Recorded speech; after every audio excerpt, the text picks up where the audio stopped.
O presidente Jair Bolsonaro tem até amanhã para decidir se sanciona ou não o perdão de R$ 1 bilhão aos débitos das igrejas com o fisco. Isso aí rendeu uma polêmica enorme nessa última semana. A medida foi enfiada em um projeto sobre precatórios em meio à pandemia de Covid-19 pelo deputado Davi Soares, do DEM, filho do missionário R.R. Soares. R.R. Soares é o fundador da Igreja Internacional da Graça de Deus, que tem milhões em dívidas com a União.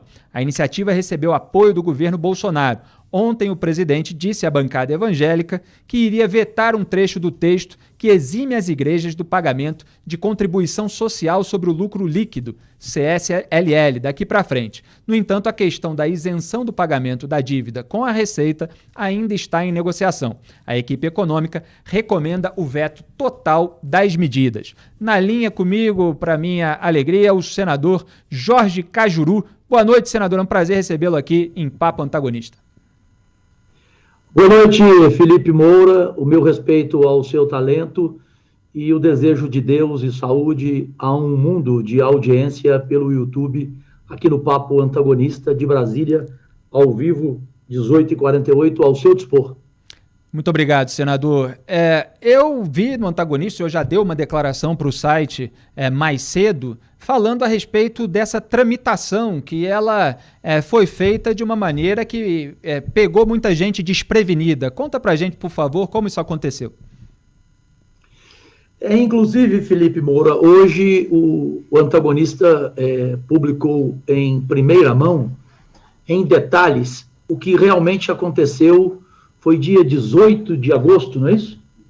18 de agosto de 2020, a sessão remota do Senado, em discussão ao projeto 1581 de 2020, em que presidia a sessão Davi Alcolumbre. Só podia ser essa figura triste do cenário brasileiro. Ele simplesmente, como se tivesse combinado, ou seja, como se fosse uma jogada ensaiada, ele levou esse projeto para a votação simbólica, não permitindo a discussão do projeto e fazendo com que os senadores, que é algo que você sabe melhor do que eu, quando tem uma votação simbólica, a maioria não presta atenção.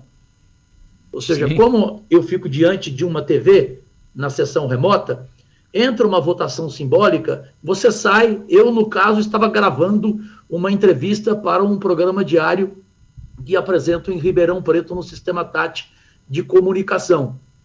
Então, simplesmente você se desliga. Quando, de repente, em 5 segundos, ele pediu quem concordava, todo mundo concordou, ele disse aprovado, e foi literalmente um jabuti, porque conforme o Antagonista publicou hoje, ninguém tomou conhecimento de como era o projeto. Era um projeto, aquela famosa palavra, o precatório, né? A famosa palavra na política, era um projeto de precatório para o Covid, em benefício ao Covid, só que nele lá estava o jabuti de perdão aos débitos fiscais para as igrejas, que você sabe também, quanto eu, Felipe Moura, e mundo nos vendo nesse momento, aqui no Papo Antagonista, você que talvez não saiba, igrejas não pagam impostos, não pagam nenhum imposto, apenas contribuição. Portanto, as igrejas já têm uma isenção, e agora elas querem o perdão das dívidas, que você já deu aí o valor de 1 bilhão. Então isso não tem cabimento. Isso vai voltar para a Câmara, e a Câmara terá que pedir um perdão a esse pecado mortal que cometeu ao Brasil, né, a todos e até a Deus, e ver se corrige, porque tudo isso começou na Câmara pelo filho, como você disse, de quem é, de um homem que inclusive é dono de redes de emissoras de televisão, R.R. Soares, que é da minha época na Band, quando ele comprou o horário nobre da Band por uma fortuna, que causou enorme repercussão. Você era jovem ainda, foi em 2003. Eu lembro. E foi em 2003, e na época a Band contratou o Datena e eu para tentar melhorar a audiência dela, porque ela estava desmoralizada com isso. Então veja quem está por trás disso, família Malafaia, enfim, gente que, desculpe, eu tenho muito respeito a diversos evangélicos, tenho amizade, inclusive, com alguns pastores. Agora, há nas igrejas, não só na evangélica, há nas igrejas gente da pior qualidade, gente que você estava citando aí, de Supremo Tribunal Federal, que, do ponto de vista moral, é pau a pau. E esse perdão não pode acontecer, e o Senado tem que torcer para voltar para ele se redimir desse erro grave que foi cometido de propósito pelo presidente Davi Alcolumbre, né, que quer apoio evangélico, católico, quer apoio do diabo. Se for possível ele conhecer o diabo para autorizar a reeleição, ele simplesmente vira fã do diabo. Essa é a realidade, é tudo pela reeleição de um homem desse, que, pasmem, a gente tem que falar isso. Eu nunca imaginei, Felipe Moura, e não sei se você vai concordar comigo, eu vou dizer aqui agora, porque eu sei do seu estilo e do seu caráter.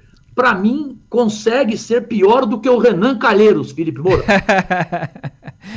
Pois é, muita gente ali querendo que o Renan não fosse reeleito, né, presidente do Senado, e não conhecia muito bem o Davi Alcolumbre. Isso que aconteceu em várias eleições pelo Brasil. As pessoas já sabiam que aquele velho concorrente era ruim e preferiam votar daquele jeito no escuro, né? E depois a gestão se mostra o contrário daquilo que foi prometido. Agora, o senhor narrou aí como foi essa tramitação, que pegou muitos senadores de surpresa, e a produção aqui separou esse trechinho justamente para mostrar para o nosso público do Papo Antagonista como é que isso se deu lá na hora no Senado Federal. Já está separado aí, produção? Então, pode soltar.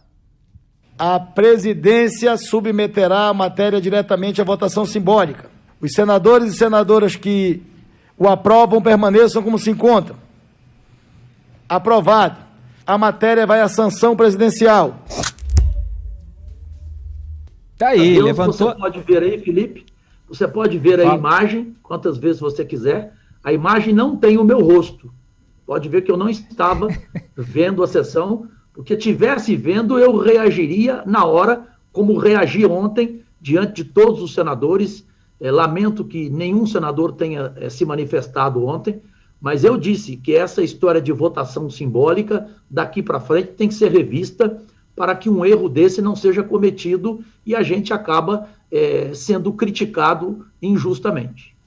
E muitas vezes o presidente da Casa Legislativa, como o senhor apontou muito bem no caso do Davi Alcolumbre, presidente do Senado, ele tem interesse em que aquela matéria seja aprovada rapidamente. Ele levanta a bola de uma maneira acelerada, né, possivelmente com essa intenção, e aí acaba dando a votação simbólica por encerrada com todas essas consequências. E pelo que o senhor havia dito, não tinha nem a palavra igreja, não tinha a expressão perdão de débito. É isso mesmo?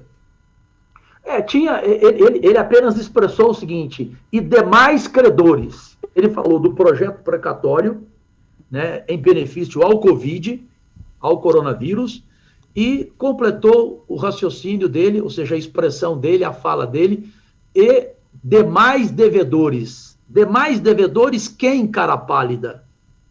Porque é claro que não apenas eu, Cajuru, reagiria. Outros senadores certamente não concordariam. A gente não pode dizer que os 80 senadores, por unanimidade, concordariam com um absurdo desse, um perdão de débitos fiscais na ordem de 1 bilhão para igrejas, algumas delas milionárias, que não pagam nem a contribuição previdenciária de seus funcionários. E, repito, que são isentas de todos os impostos, Felipe. Certo. Agora, já que o senhor falou do Davi Alcolumbre, eu vou aproveitar aqui a sua presença, porque tem uma notícia do dia a respeito disso. O senador Carlos Viana apresentou uma emenda à PEC de Rose de Freitas para deixar ainda mais clara a possibilidade de reeleição de Davi Alcolumbre. A senadora, que se desligou do Podemos justamente por ter apresentado essa PEC, propôs que os presidentes da Câmara e do Senado possam se reeleger na mesma legislatura. A possibilidade é vedada pela Constituição. O texto apresentado pelo senador Carlos Viana diz o seguinte: a mudança se aplicaria aos atuais membros das mesas, ou seja, a Davi Alcolumbre. O senador ainda coloca que, com a aprovação da PEC, só poderia haver uma única reeleição, independentemente da mudança de legislatura. Qual é a posição do senhor, senador Jorge Cajuru, a respeito disso, que sempre me pareceu uma mudança das regras no meio do jogo para favorecer alguém que está ali nessa legislatura atuando?